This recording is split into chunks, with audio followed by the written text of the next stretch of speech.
dalam acara webinar diseminasi modul 1.4 budaya positif aksi nyata. Yang saya hormati kepala sekolah atau yang mewakili, yang saya hormati para calon guru penggerak angkatan 9, yang saya hormati seluruh dewan guru Bapak Ibu semuanya yang sudah berhadir di tempat ini. Izinkan saya menyampaikan susunan acara pada hari ini. Yang pertama, pembukaan. Yang kedua, menyanyikan lagu Indonesia Raya dan Mas Guru Penggerak. Yang ketiga, sambutan dari kepala sekolah atau yang mewakili, doa dan penutup. Untuk membuka acara ini, marilah kita membaca basmalah. Acara berikutnya menyanyikan lagu Indonesia Raya dan Mas Guru Penggerak. Hadirin dimohon berdiri.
Kompetensi tingkatkan prestasi, lahirkan pemimpin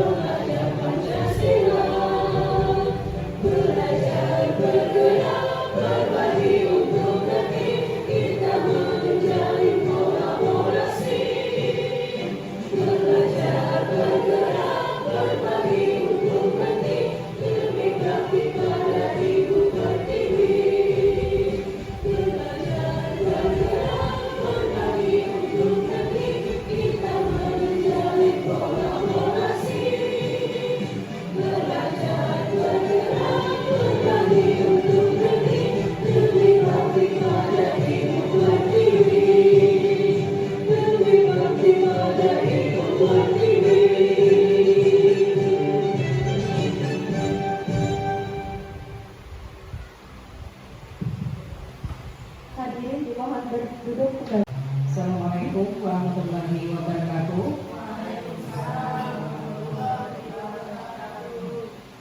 Alhamdulillahirabbil alamin. Wassalatu wassalamu ala asyrofil anbiya'i wal mursalin wa ala alihi wa ashabihi ajma'in. Puji syukur kepada Allah Subhanahu wa taala sehingga kita dapat berkumpul di ruangan ini untuk melaksanakan diseminasi modul 1.4 budaya positif aksi nyata. Budaya positif aksi nyata artinya yang membudaya oleh terutama di lingkungan kita khususnya. Tadi ketika mendengar ada lagu Guru Penggerak, bahwa guru penggerak itu diharapkan nantinya dapat memajukan kurikulum. Artinya guru penggerak itu bisa membantu sebagai ujung tombak demi majunya pendidikan khususnya di SMA 2 Paringin ini. Adapun budaya yang saya tangkap tadi, yaitu budaya khususnya adalah karakter. Budaya karakter yang terdapat pada guru penggerak dan murid. Jadi diharapkan apa yang ingin dicapai nantinya oleh guru penggerak dan dapat disampaikan atau dituju atau dapat kemana. Ya, kalau dilaksanakan, diharapkan dilaksanakan. Kalau dilaksanakan artinya bisa ada tercapai, tapi terrealisasi khususnya untuk diri pribadi dan umumnya adalah untuk warga sekitar. Budaya positif yang baik itu supaya nantinya anak-anak kita menjadi lebih baik, karena kita tahu sendiri bahwa setelah pandemi kita tentunya merasa miris tentang terutama yaitu tentang karakter anak. Perbedaan antara sebelum pandemi dan sesudah pandemi, istilahnya banyak bertolak belakang karakter anak yang kita hadapi. Yang asalnya dia mempunyai karakter yang baik, ketika pandemi lantaran kita pembelajarannya lewat dari media tanpa kita bisa mengontrol anak seperti apa. Akhirnya ketika kita bertatap muka, apa yang kita hadapi, anak tersebut istilahnya jauh dari apa yang kita harapkan. Itu untuk anak-anak. Habis itu tadi ada juga bagaimana menghadapi bagaimana cara kita menghadapi peserta didik, baik itu dari segi pembelajaran ataupun ada kasus-kasus yang tertentu yang kita hadapi ketika kita hadapi terhadap murid. Jadi bagaimana kita sebagai guru menyikapi anak tadi supaya jangan sampai terjadi ketidakseimbangan. Khususnya kan kita sebagai guru ini adalah contoh bagi murid, bagaimana kita bertindak, bagaimana kita berperilaku. Itu adalah contoh apa yang kita gawi itu adalah apa yang kita gawi adalah menjadi contoh bagi anak. Jadi kita kada bisa menuntut anak seperti apa sementara diri kita tidak menjadi contoh yang baik. Bukan berarti ini memandang anak baik adalah, cuma ke depannya nanti budaya positif aksi nyata ini diharapkan ke depannya dapat menjadikan sekolah kita ini bisa menjadi lebih baik lagi, khususnya dari segi kurikulum pendidikan kita, pembelajaran kita, sifat dan karakter anak-anak supaya menjadi lebih baik lagi. Kiranya ini saja yang bisa dapat saya sampaikan. Semoga dalam melaksanakan dalam melaksanakan kegiatan pokoknya CGP lah, kegiatan CGP ini bisa berjalan dengan lancar sesuai dengan apa yang diinginkan, hasilnya nanti memuaskan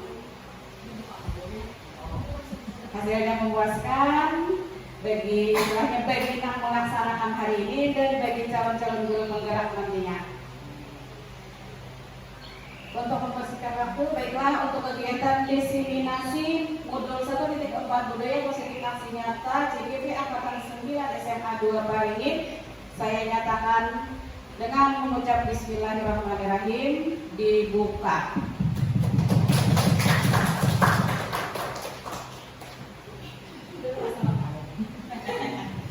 Demikian yang dapat saya sampaikan, mudah-mudahan bermanfaat khususnya bagi diri saya pribadi dan bagi warga SMA 2 Parigi pada umumnya. Salah hilaf mohon maaf. Wabillahi taufiq wal hidayah. Wassalamualaikum warahmatullahi wabarakatuh.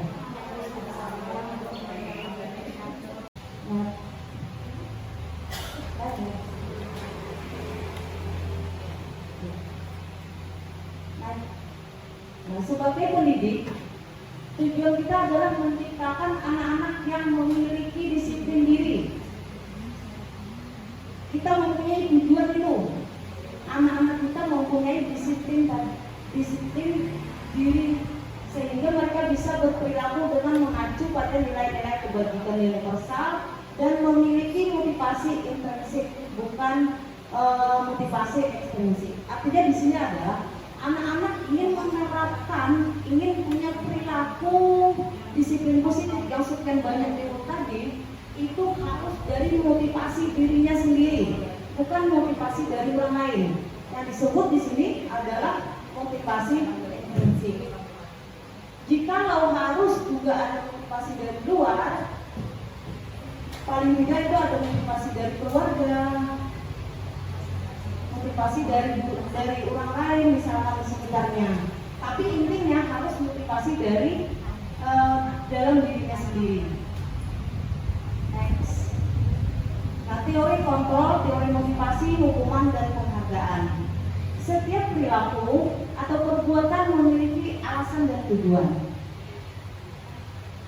Motivasi perilaku manusia terdiri dari motivasi kita masing-masing itu kenapa adanya? Untuk menghindari, kenapa kita termotivasi untuk melakukan sesuatu? Bisa saja alasannya itu adalah untuk menghindari ketidaknyamanan atau hukuman. Kita atau murid bisa itu sebagai alasannya. Kenapa dia termotivasi untuk belajar? Karena dia untuk menghindari ketidaknyamanan atau hukuman. Bisa juga untuk mendapatkan imbalan atau penghargaan. Dan yang ketiga juga bisa karena dia untuk menjadi orang yang mereka inginkan dan menghargai diri sendiri dengan nilai-nilai yang mereka percaya. Anak termotivasi dengan alasan itu. Tapi yang paling bagus tadi adalah karena motivasi intrinsik dari dalam diri dia sendiri.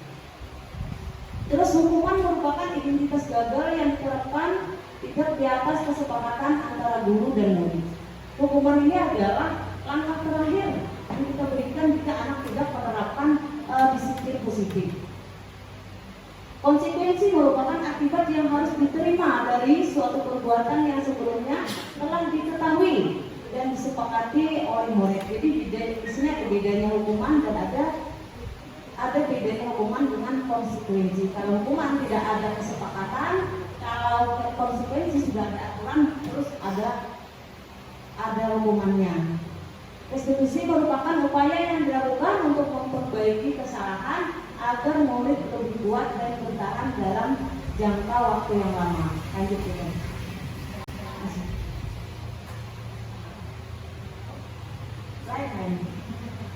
Oke, berarti untuk materi disiplin positif hanya sampai tadi saja. Pada intinya saya refleksi bahwa disiplin positif tadi adalah erat hubungannya dengan nilai-nilai kebajikan yang ada pada umum tadi. Nanti bisa saya share materi itu ke teman-teman. Nah, terus nilai-nilai kebajikan itu kita bertahap terapkan, tanamkan kepada anak-anak, dan kita juga sambil memberikan contoh berdasarkan nilai-nilai kebajikan itu.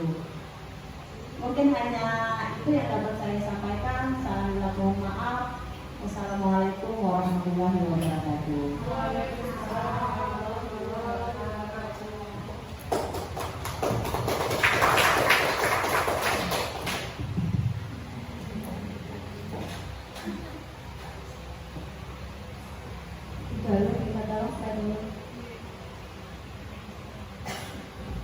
Baik, masih semangat ya? Semangat.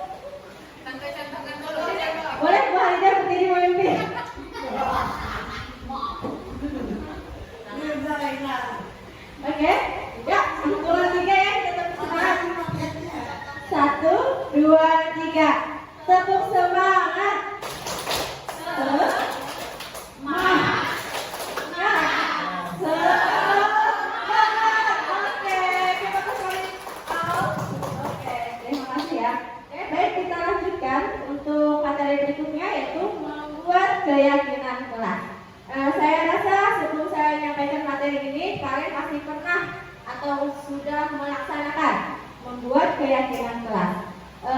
Biasanya di sini disebut dengan kesepakatan kelas. Ya kan Bapak Ibu? Ya. Oke, boleh slide berikutnya Ibu. Oke, terlihat ya jelas keyakinan kelas. Nah, di sana ada keyakinan kelas yaitu nilai-nilai kebajikan atau prinsip universal yang disepakati bersama secara universal lepas dari latar belakang, suku, negara, bahasa maupun agama. Nah, jadi kesepakatan kelas atau keyakinan kelas di sini terlepas dari latar belakang, suku, negara, bahasa maupun agama. Oke, next. Oke, di sini saya akan bacakan atau Ibu Bapak baca sendiri. Ya, boleh saya bacakan ya. Keyakinan kelas. Menurut Gosen tahun 1998, suatu keyakinan akan lebih memotivasi seseorang dari dalam atau memotivasi secara intrinsik. Seseorang akan lebih tergerak dan bersemangat untuk menjalankan keyakinannya daripada hanya sekedar mengikuti serangkaian aturan atau peraturan. Next.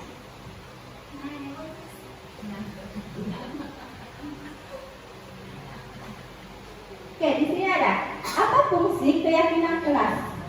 Nah, di sini apa fungsi keyakinan kelas yaitu menciptakan keyakinan di dalam kelas bukan hanya tentang membangun kepercayaan siswa terhadap kemampuan akademik mereka, tetapi juga tentang menciptakan lingkungan belajar yang mendukung, aman, dan inklusif. Jadi fungsi dari keyakinan kelas yang kita buat misalnya di kelas Bapak Ibu itu membangun kepercayaan. Jadi anak-anak tidak terfokus pada aturan yang kita bikin, tapi mereka membangun sendiri keyakinan kelas mereka tersebut, yaitu dengan berdiskusi bersama-sama di dalam kelas atau kelompok tersebut, lalu kalian membuat keyakinan kelas tersebut. Oke, boleh lanjut. Oke, di sini saya akan menuliskan sedikit langkah-langkah membuat keyakinan kelas. Yang pertama, membuat ruang diskusi. Biasanya Bapak Ibu membuat ruang diskusi kan di luar kelas, terus mencatat. Jadi setiap ada keyakinan atau saran, kritik, usulan, nah di situ dicatat, merumuskan keyakinan, tinjau. Jadi harus ditinjau tahap demi tahap, tidak hanya sekali membuat langsung permanen, enggak Bu. Jadi harus ditinjau. Misalnya 2 bulan atau 3 bulan sekali boleh. Terus berikutnya membuat pernyataan keyakinan, tanda tangan ya. Jadi tanda tangan di kelas, semua kelas atau semua warga kelas itu tertanda tangan, termasuk wali kelas Bapak Ibu tersebut. Terakhir dipajang, boleh dipajang di pojok, di belakang, di depan, itu terserah. Oke, lanjut. Cara membentuk keyakinan kelas. Nah, di sini melibatkan semua warga kelas. Terus tidak terlalu banyak, jadi tidak membosankan Bapak Ibu. Kalau banyak, jangankan membaca, dia mau mendengarkan aja nggak mau, ya kan? Tuh di sana ada lagi, sehingga mudah diingat dan dipahami. Menggunakan kalimat positif. Menggunakan kalimat positif tersebut mungkin kemungkinan Bapak Ibu sudah tahu, artinya tidak menggunakan kata tidak. Jadi misalnya, kan kita biasanya begini, tidak boleh makan di kelas. Kalau bahasa positifnya bagaimana Bapak Ibu? Ada yang bisa sudah? Atau yang sudah tahu? Mungkin berbahasa Indonesia tahu? Ya Bu Dewi, boleh berikan kalimat positif untuk keyakinan kelas.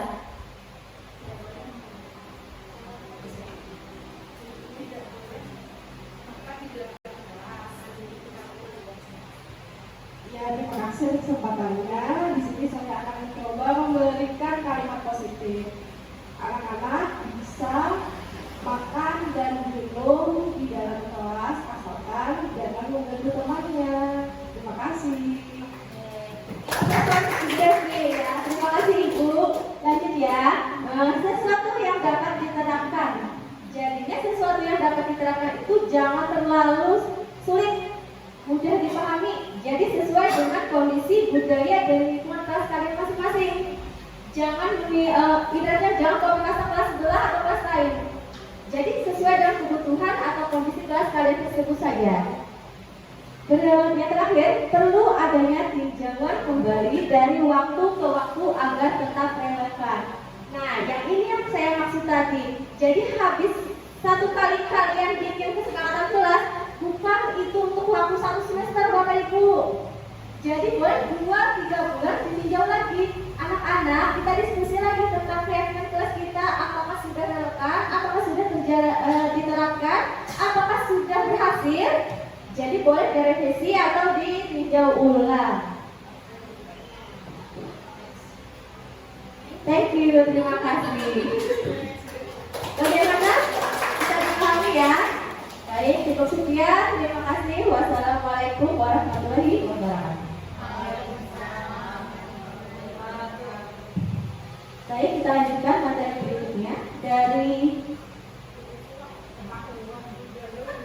UTS Trinita Sadara. Waktu dan tempat kami persilahkan.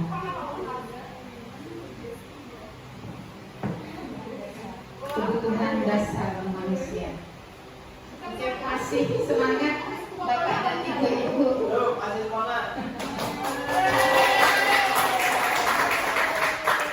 Iya. Oke, saya akan membawakan materi tentang kebutuhan hidup.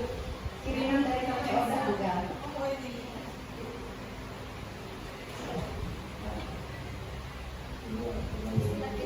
Ya. Sebelum kita lanjut kepada materi yang ketiga tentang kebutuhan dasar hidup, kita tepuk kwek-kwek dulu ya. Saya serahkan kepada Ibu Galuh. Iya, harus kolaborasi. Supaya kita semangat Bapak Ibu, kita speaking dulu ya. Jadi di sini Bapak Ibu pasti tahu dengan lagu Potong Bebek Angsa. Potong bebek angsa masak di kuali, itu ya, yang itu. Nah, sekarang kita ganti syairnya dengan untuk kelompok yang baris Budi Lintang ke belakang diganti dengan wak wak wak wak wak wak wak wak wak wak wak wak wak wak wak gitu ya. Untuk yang kelompok Budi Devi ke belakang diganti dengan wak wak wak wak wak gitu ya. Kemudian yang baris nominal ke belakang diganti dengan wek wek wek wek wek wek wek. Kemudian untuk yang angka diganti dengan wik. Plus geraknya. Gerakannya. Silakan Bapak Ibu tentukan gerakannya bagaimana. Mau Nanti di sini kami hanya sharing dari apa yang sudah kami dapat untuk memenuhi tugas kami. Oke, kita masuk kepada materi yang ketiga, yaitu kebutuhan dasar hidup. Kebutuhan dasar hidup nanti ada 5. Yang pertama nanti adalah kebutuhan untuk bertahan hidup.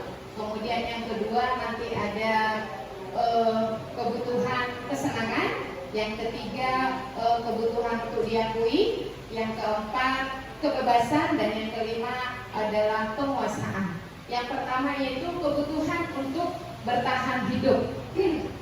Semua kita punya kebutuhan untuk bertahan hidup, ya. Dalam hal ini anak-anak memiliki kebutuhan bertahan hidup yang berbeda-beda. Ada yang makannya tercukupi, tetapi mungkin tidurnya tidak atau kesehatannya tidak. Ada yang kesehatannya tercukupi tetapi keamanannya tidak tercukupi.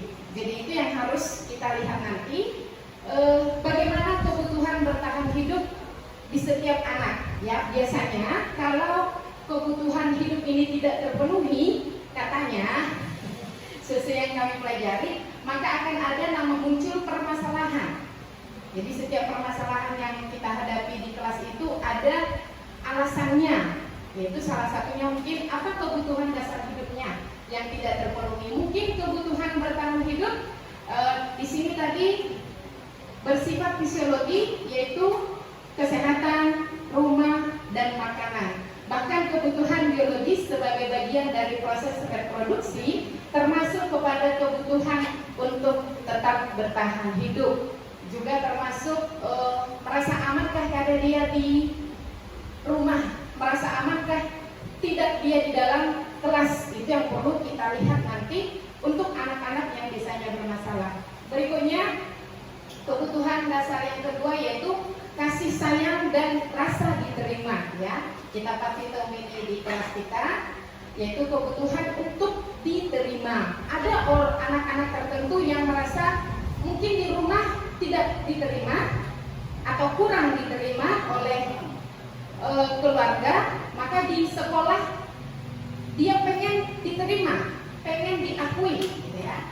Di sini yaitu untuk disayangi dan diterima meliputi kebutuhan akan hubungan dan koneksi sosial, kebutuhan untuk memberi dan menerima kasih sayang, dan kebutuhan untuk merasa menjadi bagian dari satu kelompok.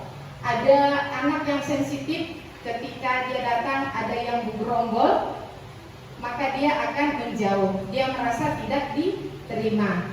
Tapi ada juga anak merasa itu hal yang biasa aja, karena di rumah dia sudah merasa sangat diterpuaskan dengan kebutuhan ini, ya. Kemudian kita lanjut aja ya. Kita lanjut kebutuhan yang ketiga yaitu kebutuhan pengakuan atas kemampuan. Nah, ini kita dapati di sekolah kita. Kebutuhan untuk diakui atas kemampuannya atau disebut dengan kebutuhan penguasaan. Kebutuhan ini berhubungan dengan kekuatan untuk mencapai sesuatu, menjadi kompeten, menjadi terampil, diakui atas prestasi dan keterampilan kita, didengarkan dan memiliki rasa harga diri, ingin didengarkan, ya. Kalau di kelas Ibu Yu mungkin ada kan yang pengen tampil, gitu. Hampir di setiap kelas itu ada, di kelas saya juga ada ingin tampil. Ada yang berani untuk mengucapkan, ada yang tidak berani. Tetapi dari tingkah lakunya kita tahu. Nah, itu kebutuhan-kebutuhan yang harus kita ketahui anak ini.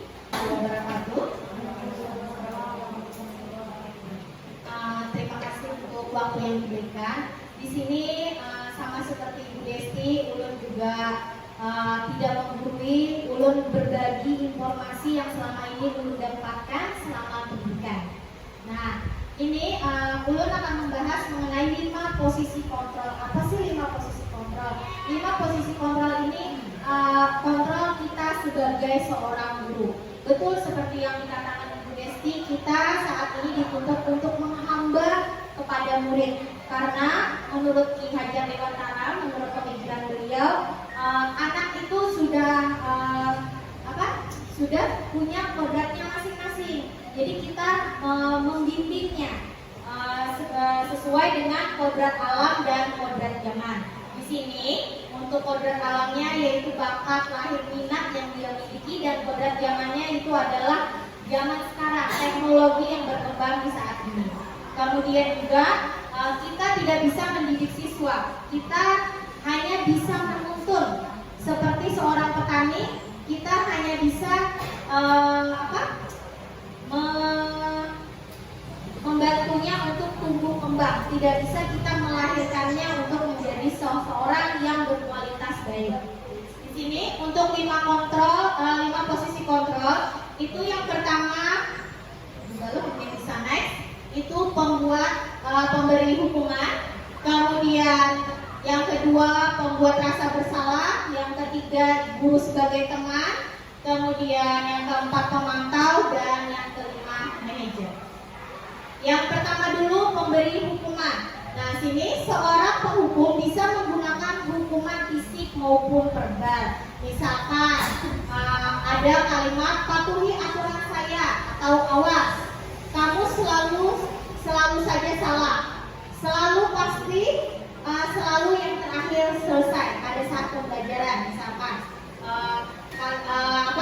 kalimatnya berupa suruhan, ya. Itu bedanya antara nanti ada hukuman, konsekuensi, dan restitusi. Kalau hukuman itu secara sepihak dan itu langsung. Kalau konsekuensi itu kita aturan yang sudah kita sepakati, kita sebagai guru dengan siswa. Dan kalau restitusi itu adalah upaya kita bagaimana caranya untuk mengkondisikan, memperbaiki suatu masalah.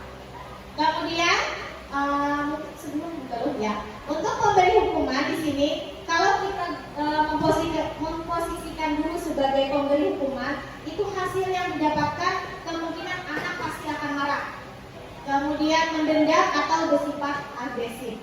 Bisa juga sesudah duduk, sesudah mendapat hukuman, murid akan mencoret-coret bukunya atau meja tulisnya. Yang lebih buruk lagi, sepulang sekolah murid bisa melihat motor atau mobil bapak ibu guru dan akan menggores kendaraan tersebut dengan paku. Jadi dia mengekspresikan kemarahannya kalau dia dihukum. Itu kalau posisi kita sebagai pemberi hukuman untuk posisi kontrol. Kemudian posisi kedua yaitu kita sebagai pembuat rasa bersalah. Nah, di sini untuk pembuat rasa bersalah, mungkin kalau menurut ini dengan intonasi nada bicara yang halus, yang lembut ya. Di sini pembuat rasa bersalah akan menggunakan keheningan yang membuat orang lain merasa tidak nyaman, bersalah atau rendah diri. Misalkan kalimatnya, ibu sangat kecewa sekali dengan kamu. Kemudian berapa kali bapak harus memberitahu kamu ya. Kemudian lagi gimana coba kalau orang tua kamu tahu kamu berbuat seperti ini. Nah, hasil yang didapatkan, hasil perasaan yang akan didapatkan oleh anak, murid akan merasa bersalah, pasti sudah ya. Bersalah telah mengecewakan ibu dan bapak gurunya. Kemudian lagi murid akan merasa menjadi orang yang gagal dan tidak sanggup membahagiakan orang lain. Yang ketiga, kadangkala sifat ini lebih berbahaya daripada sifat penghukum. Padahal kita dengan nadanya dengan halus. Nah, murid akan tertekan. Seperti inilah yang tiba-tiba bisa meletus amarahnya dan bisa menyakiti diri sendiri atau orang lain. Itu untuk posisi kontrol pembuat rasa bersalah. Dia mengerjakan tugas. Nah, kita pantau pada jam istirahat dia harus mengerjakan tugas dan kita juga di posisi itu harus tahu apa sih sampai mana sudah cara kerja atau pekerjaan yang telah dilakukan anak tersebut. Next. Ini poin kelima yaitu manajer. Gimana kita memposisikan diri itu sebagai manajer. Manajer di sini adalah posisi di mana guru berbuat sesuatu bersama dengan murid, mempersilahkan murid mempertanggungjawabkan perilakunya, mendukung murid agar dapat menemukan solusi atas permasalahannya sendiri. Di sini ulun menampilkan sebuah kasus ya, kasus pembicaraan antara guru dengan murid. Itu ada gurunya dan Adi. Di sini kata ibu guru, Adi, apakah kamu mengetahui jam berapa sekolah dimulai? Tahu Pak, jam 7. Ya, kamu terlambat. Kira-kira bagaimana kamu memperbaiki masalah ini? Saya akan menanyakan teman Pak untuk mengejar tugas yang tertinggal karena si Adi ini terlambat, kemudian pelajaran sudah dimulai. Jadi dia kata Adi akan mengejar tugas yang tertinggal dengan bertanya kepada teman. Kemudian baik, itu bisa dilakukan. Apakah besok akan ada masalah lagi untuk kamu? Akan ada masalah untuk kamu agar bisa hadir tepat waktu ke sekolah? Tidak Pak, saya bisa hadir tepat waktu. Baik, saya hargai usaha kamu untuk memperbaiki diri. Jadi posisi manajer ini kayak caranya kita memposisikan diri, jangan menyalahkan anak. Kita cari solusinya bersama anak. Nah, itu kalau dari percakapan. Kemudian next dulu. Nah, pada posisi manajer ini akan menghasilkan suara guru sebaiknya tulus ya. Hasil yang didapatkan tidak perlu ada nada bicara tinggi, halus, itu tidak perlu. Kita tidak perlu menggunakan emosi. Jadi suara guru sebaiknya tulus, tidak perlu marah, tidak perlu meninggikan suara, apalagi sampai menunjuk-nunjuk jari ke murid, berkacak pinggang atau bersikap seolah-olah menyesal tanpa sedih sekali akan perbuatan murid atau bersenda gurau menempatkan diri sebagai teman murid. Jadi sebagai manajer kita punya wibawa tersendiri. Tuh. Kemudian lagi fokusnya ada pada murid, bukan untuk membahagiakan guru atau orang tua. Murid sudah mengetahui adanya suatu masalah dan sesuatu yang perlu terjadi. Kemudian Kemudian lagi, bila guru mengambil posisi pemantau, guru akan melihat apa konsekuensinya, apa peraturannya. Jadi kalau guru sebagai pemantau itu bisa lihat konsekuensi itu apa sih dari peraturan yang telah dibuat di sekolah, konsekuensi yang didapatkan apa, dan murid mengetahuinya. Namun pada posisi money manager, guru akan memberikan tanggung jawab pada murid untuk mencari jalan keluar permasalahannya. Jadi ketika misalkan anak ini, siswa ini terlambat, guru itu lihat peraturannya, konsekuensinya seperti apa, dan anak mengetahuinya. Kemudian guru membimbing anak untuk menyelesaikan dengan tanggung jawab dengan caranya sendiri, tapi tetap kita bimbing. Itu kalau untuk posisi manajer. Next, nah, di sini posisi kontrol apa yang Bapak Ibu impikan untuk dilakukan nantinya? Ini mungkin bisa Ibu jawab dengan dalam hati aja ya, bisa Bapak Ibu jawab dalam hati. Bagaimana, apakah ulun hendak jadi posisi tadi ada pemberi hak hukuman, kemudian pemberi rasa bersalah, terus ada pemantau, teman, dan manajer. Mungkin sekian dari ulun yang akan dilanjutkan oleh kami Galuh. Terima kasih. Assalamualaikum warahmatullahi wabarakatuh.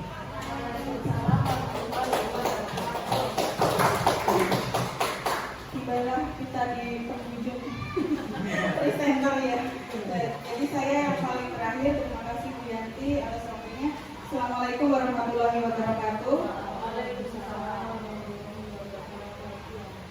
Bapak Ibu, saya di sini sama dengan guru-guru CBT yang lain tidak ingin menggurui Bapak Ibu semuanya. Bapak Ibu guru hebat di sini. Saya yakin Bapak Ibu ini hebat-hebat semua orangnya. Jadi saya pengen membawa Bapak Ibu merefleksi diri di sini. Kira-kira setelah kita belajar tentang 5 posisi kontrol yang telah disampaikan oleh Ibu Yanti sebelumnya, kira-kira di posisi mana Bapak Ibu saat ini? Kira-kira di posisi mana Bapak Ibu saat ini? Lebih sering jadi teman. Lebih sering jadi Tapi teman. negatifnya udah mengalami dari situ tadi, malah bukan cuma Pak, kalau negatifnya tadi kan anak ibunya kok mereka apa aja dulu aja apa aja. Terus kayaknya malah terlalu bersembunyi kayak temannya, yang hormatnya tuh. Ya, jadi tidak menghormati ya seperti itu. Jadi refleksi saya sendiri tuh ya, ketika saya membaca materi 5 posisi kontrol ini, waktu pertama itu penghukum dalam hati saya salah ini, salah, gitu kan? Pas selanjutnya pemberi rasa bersalah, salah juga ini.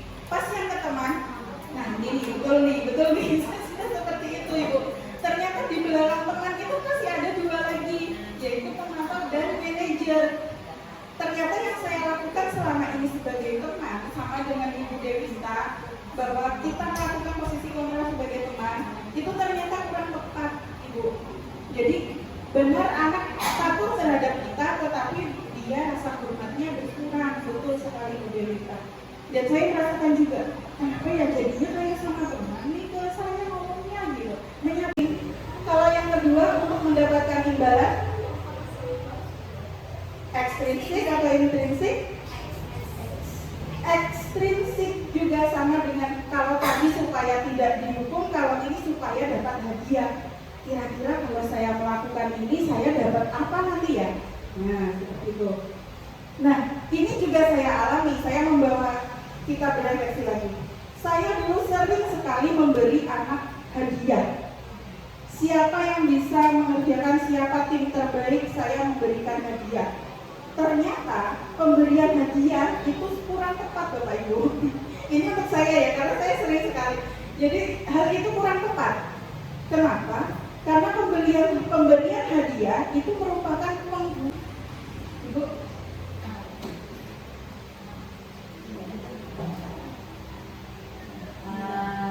Saya mau menanggapi pertanyaan yang kedua tadi. Itu sama halnya waktu kami diskusi kemarin, pertanyaannya hampir sama. Ketika kita memberikan respon yang seperti tadi, kasih sayang berlebihan, anak malah memberikan respon yang negatif. Itu pernah ditanyakan. Saya setuju seperti yang dijawab juga tadi. Kita sebagai seorang guru, tidak hanya memposisikan diri sebagai di satu fungsi kontrol. Kita bisa semua, bisa kadang bisa sebagai manajer, bisa penghukum, bisa sebagai pemantau, bisa sebagai teman. Nah, jadi ketika kita diberi respon negatif yang seperti tadi, jadi kita rubah posisi kontrol kita, lebih kita tegasi anak itu supaya kita lebih dihormati kayak dari betul tadi. Nah, jadi pada intinya karena kita diperbolehkan saja berpindah posisi tadi, jadi kita ambil langkah yang seperti itu. Kadang kita di pelajaran kalau kita terlalu memperhatikan satu anak, itu kan kayak saya memberikan perhatian yang lebih nih, kebutuhan kasih sayang. Terus ketika kita memberikan ke anak yang lain, dia misalkan lagi memahami ini karena pembelajaran lagi menggunakan HP, dia kesenangan, saking senangnya dengan HP itu dia salah guna sama fungsi. Nah, di situ kita kalau misalkan kita biarkan dengan posisi kasih sayang dan kesenangan, anak bisa memberikan respon yang negatif. Jadi kita bisa lihat di situ sebagai posisi penghukum atau posisi manajer. Jadi seperti itu salah satu solusinya. Mungkin ibu yang lain ada yang nama. Bagaimana ibu dengan jawaban yang nomor 3 lagi? Ya boleh nomor 3 jawab dulu ya bu. Ya, nomor 3 tadi contoh kebutuhan kebebasan.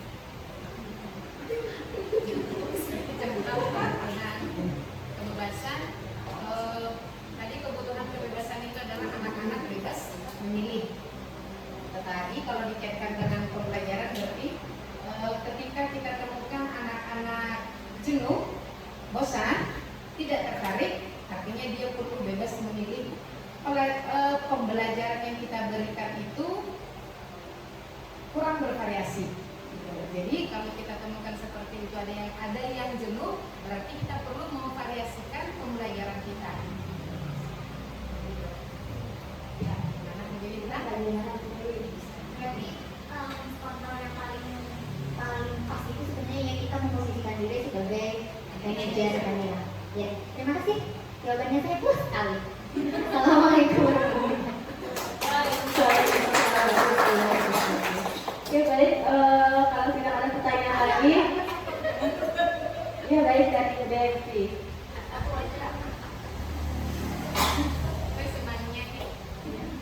Terima kasih atas kesempatannya. Di sini saya ingin mengajukan satu pertanyaan saja Bapak Ibu, boleh? Tadi berkaitan dengan ada saya mendengar ada kata menghamba pada murid tadi ya. Bagaimana kata-kata menghamba pada murid ini dikaitkan dengan sebuah akronim yang sering kita dengar, guru adalah akronimnya digugu lan ditiru, artinya guru itu sebagai panutan. Bagaimana dengan akronim itu hubungannya antara menghamba dengan murid? Terima kasih saja. Assalamualaikum warahmatullahi wabarakatuh. Ya, terima kasih. Boleh dijawab sama Ibu Gali atau Irianti? Terima kasih Bu Devi atas pertanyaannya. Bagus sekali pertanyaannya ya. Saya jadi berpikir juga, oh ya gimana ya? Jadi kita diharuskan menghamba pada murid. Sedangkan ada pepatah Jawa, guru itu digugu lan ditiru Bapak Ibu guru untuk melihat minat dan bakat anak. Jadi ketika kita tahu minat dan bakat anak, kita ikuti. Nah itu yang dimaksud dengan menghamba. Kita ikuti. Kamu maunya seperti apa nak? Misalnya ini anak ini sukanya kinestetik, jadi dia nggak bisa diem, harus bekerja. Oke, kita bikin pelajaran di mana dia bisa bergerak. Kemudian ada yang suka melihat audio, visual. Ada yang visual. Oh dia sukanya melihat-lihat gambar atau video, kita siapkan video. Nah, menghamba di situ seperti itu Bu Dewi. Terus yang gurunya tadi itu kita menuntun. Kita lihatkan anak tuh mau seperti apa, silakan. Tapi kita tuntun, kita dampingi. Kalau dia maunya, saya mau main di luar, tetapi dia mainnya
Siang Sarah. Siang, Pak. Sudah lama nggak ketemu Sarah. Kenapa hari ini ada di sini? Kesel, Pak. Kesel banget. Masa aku dikatain tukang fitnah, Pak? Ya aku marah lah. Aku balik ngatain Eka di depan kelas. Kesel banget. Oh begitu. Ya pasti kamu marah dan kesal. Bapak juga akan marah apabila ada yang menuduh Bapak seperti itu. Kemudian pada saat itu kamu mau melakukan apa? Ya saya langsung ngatain Eka lah, Pak. Kesel banget. Saya bentak-bentak dia depan teman-teman lain. Oh begitu. Pasti kamu melakukan seperti itu karena suatu alasan tertentu bukan? Iyalah, masa saya diam saja, Pak? Ya saya bela diri lah. Masa saya dituduh tukang fitnah? Ya wajarlah. Mempertahankan harga diri itu sesuatu yang penting buat kamu. Untung kamu tidak bertindak lebih gegabah lagi. Hanya membentak-bentak. Iya, Pak. Untung saya masih bersabar dan hanya membentak saja. Sudah gemes padahal. Saya pasti bela diri lah. Ya pasti ya. Tapi kamu memilih untuk tetap bertahan dan bersabar. Kamu memilih untuk tidak berbuat lebih parah lagi bukan? Iya. Nah, sekarang coba kita lihat lagi. Tindakan kamu yang bentak-bentak Eka di kelas. Tindakan kamu itu kira-kira sesuai dengan keyakinan kelas atau prinsip kamu tidak? Enggak lah, Pak. Capek, Pak, jadi pemarah. Jadi keyakinan atau prinsip mana yang kurang sesuai dengan keinginan kamu? Ya, saya sebenarnya sangat menghargai orang lain. Mungkin saat itu saya menjadi emosi, jadi tidak menunjukkan sikap itu. Kamu meyakini tidak? Menghargai orang lain itu penting buat kamu. Yakinlah, Pak. Iya, setuju. Kita harus saling menghargai. Namun, ada juga keyakinan yang kita sepakati yang perlu kita jalankan apabila kita sedang marah, bukan? Ya, saya bisa lebih proaktif, mulai dengan diri sendiri. Saya bisa jadi lebih bersabar, mengambil waktu jeda untuk berpikir mau apa selanjutnya. Kira-kira kamu bersedia memperbaiki masalah ini tidak? Bersedia, Pak. Kalau kamu memperbaiki masalah ini, kamu akan menjadi orang seperti apa? Saya akan menjadi orang yang bertanggung jawab kali ya, Pak. Dan senantiasa proaktif. Iya, menurut kamu bagaimana rasanya menjadi orang seperti itu? Ya nyaman lah, bangga bisa bersabar dan menahan diri. Baiklah kalau begitu. Yuk kita pikirkan bagaimana memperbaiki masalah ini.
kabarnya hari ini? Baik, Mas.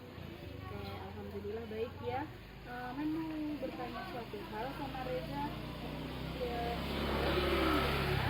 Reza meninggalkan kelas Men Gusti tanpa izin ya? Iya, Mas.